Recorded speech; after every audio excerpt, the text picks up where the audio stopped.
Home Cooking with me, Hema Subramanian. Idlis are a very healthy breakfast and I have made several idli recipes earlier. I'll give you a couple of links in the description. Do check them out.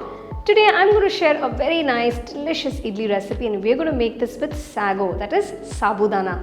So let's get started and check out how to make these delicious and spongy sabudana idlis. I have kept all the ingredients ready for the recipe. The first step is to soak the sabudana. Take half cup of small sized sabudana in a bowl.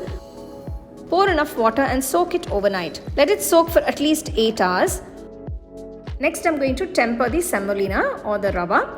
To a white kadai, add about 4 teaspoons of oil. Once the oil is hot, add a teaspoon of mustard seeds, 1 teaspoon of cumin seeds.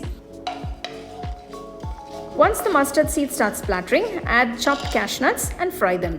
Adding cashew nuts is optional. This will give a good crunchiness while eating the sabudana idli.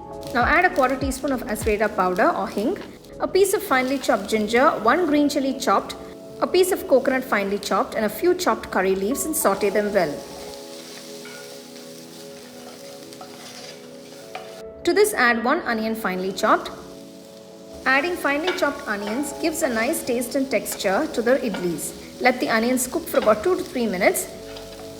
Then add half teaspoon of salt, 1 cup of rava, that is semolina, it's a 250 ml cup measurement, and mix everything together. Keeping the flame on low, roast the rava nicely for about 5 minutes.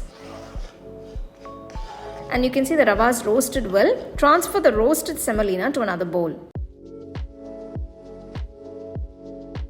As you can see, the sabudana is soaked beautifully. It's been soaking for about 8 hours now. Add the soaked sabudana to the rava mixture. Add a handful of chopped coriander leaves and mix everything together.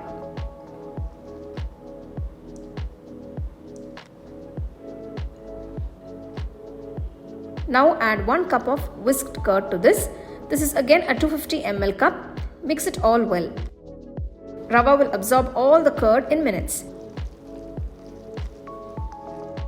Add a quarter cup of water and mix again.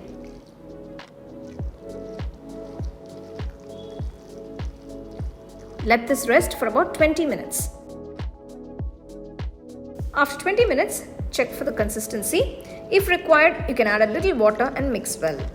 You can check for seasoning at this stage and add salt if needed. Now the sabudana idli batter is ready. Grease the idli plate with some oil and pour the sabudana idli batter gently onto the plate.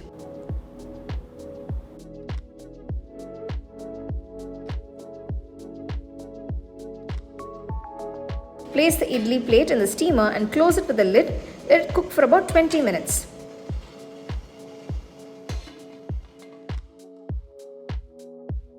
After 20 minutes, switch off the stove. Open the lid and you can see the idlis are cooked perfectly. Look at the texture. Wow, it's so soft and so fluffy. You can enjoy these super soft sabudana idlis with some nice coconut chutney or any chutney of your choice. This makes for a very nice breakfast or for a nice evening tiffin.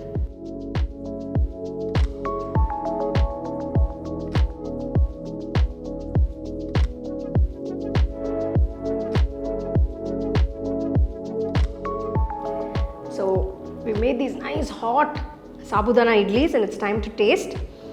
It's so soft and spongy.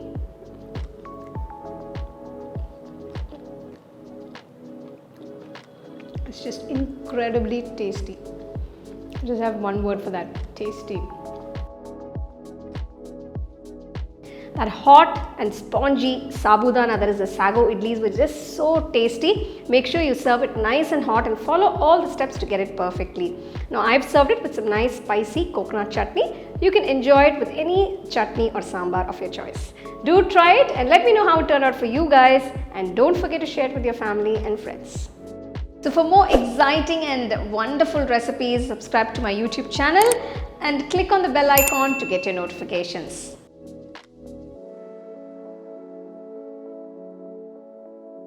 You can now buy the second edition of our home cooking book at shop.homecookingshow.in.